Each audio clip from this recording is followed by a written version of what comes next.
தஹரிஹி என்று அல்லாஹு தஆலா சொல்வான். அம்மாமன் ஊத்திய கிதாபஹு, உங்கள சில பேர் இருப்பாங்க, ஊத்திய கிதாபஹு அவருடைய செயலேடு அவர்களுக்கு கொடுக்கப்படும், வரா ஜஹரிஹி அவருடைய முதுகுக்கு பின்னால்.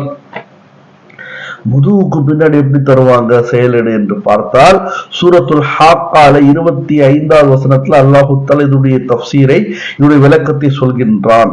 என்ன அர்த்தம்?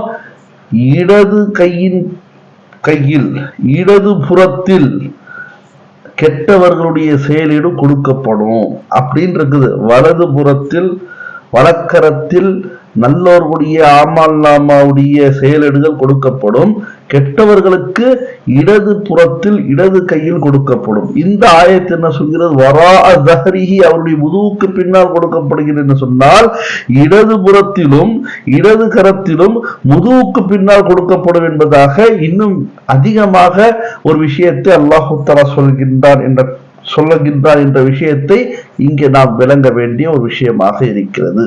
எனவே நாம் நல்ல அமல்களை செய்வோம் என்று சொன்னால், அல்லாஹ்வின் மீது ஈமான் கொண்டு ரசூல் மீது ஈமான் கொண்டு நற்காரியங்கள் ஈடுபட்டால் நம்முடைய செயலேடு சொர்க்கத்திற்குரிய செயலேடாக இருக்கும், நமக்கு வலப்புறத்தில் அது கொடுக்கப்படும்.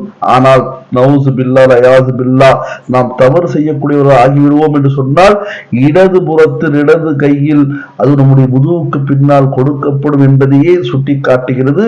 யாருக்கெல்லாம் இவ்வாறு கொடுக்கப்படுமோ அவர்கள் நரகவாசிகளாக நிரந்தரமாக இருப்பார்கள் என்பதை நாம் இங்கே கவனத்தில் வைக்க வேண்டிய ஒரு விஷயமாக இருக்கிறது.